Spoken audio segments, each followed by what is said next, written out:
The Final Journey and the Remembrance of Death. Author, Shaykh Nasir Makarim Shirazi. It has been narrated from Salim b. Abdullah from b. Umar, who said that the Messenger of Allah, told me, live in the world as if you are a stranger and just passing through, and consider yourself as one of those who is already deceased.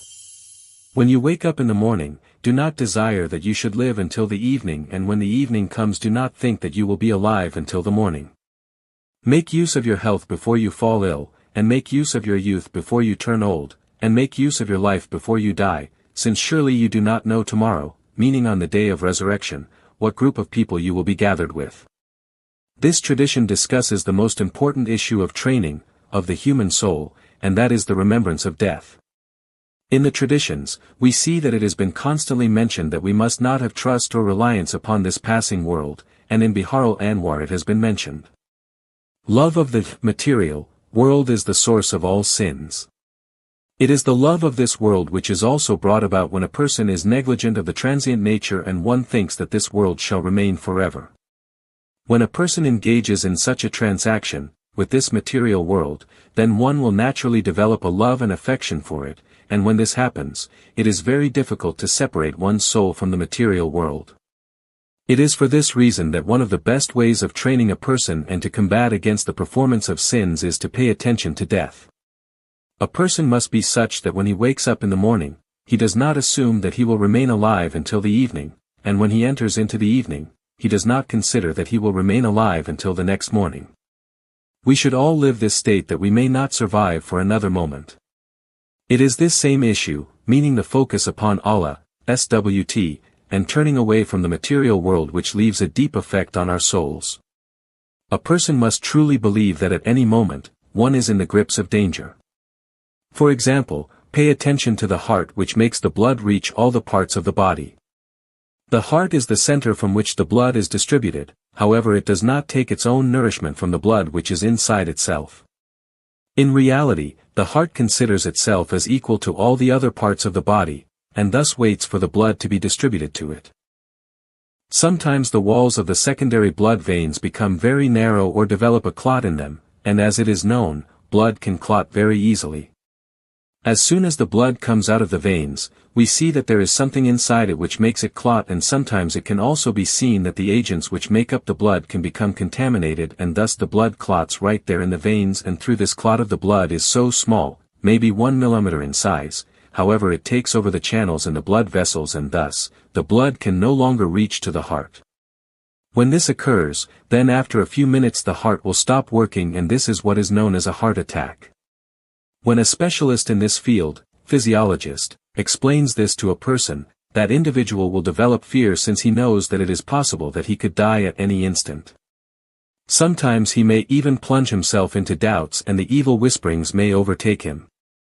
The vessels that pass through the brain are much thinner than those which are contained in the petals of a flower, and if there was to be any excess pressure on one of these, and if one of these blood veins was to burst, then with that blood spilling inside the brain, it is very well possible that the person could die.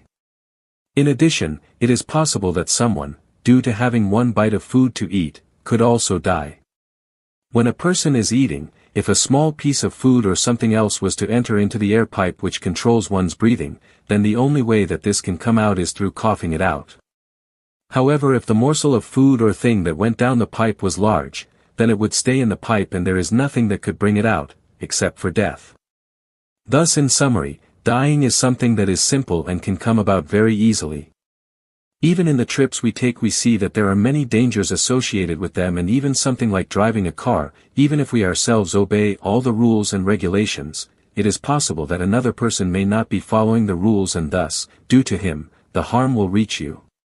When a person knows that there is absolutely no guarantee in life and living, then why does one still go towards various types of sins? It is from this point that we must remember death, and use this remembrance as the powerful brakes on our lives, like the brakes in a car, to prevent ourselves from committing sins. When the blood is being transferred through our veins, we see that the small ones are right beside the large veins which come out of the heart and return back and feed the heart. Therefore, the heart is just like any other body part which is nourished through the tributary blood veins. Thus it has been mentioned in the traditions that the most skillful person is one who remembers death the most. As well, in the traditions it has been mentioned that when Imam as-Sajjad, used to recite Suratul Hamd and reached the line, Master of the Day of Judgment, he would continuously repeat this line in order to remind himself of the meaning of this verse. We see that the Imam, who possessed such a level of humility and infallibility acted in this way, so how should we who are polluted with sins, act? Thus, it is pertinent that a person reminds himself every day of death. It was once asked from Imam Ali b. al-Hussein as-Sajjad, what death was, to which he replied, for the true believer, death is similar to a person removing dirty clothing from his body and removing the heavy chains from around a person and in their place, putting on the most beautiful clothes and the sweetest of perfumes and mounting upon the nicest of steeds and reaching the most appropriate of stations. As for the disbeliever, death is similar to removing his beautiful clothes and being clothed with the roughest clothing and being transferred from a place which he loves to a place which is filthy and being brought to a station which is full of fright and fear where the greatest of punishments will take place.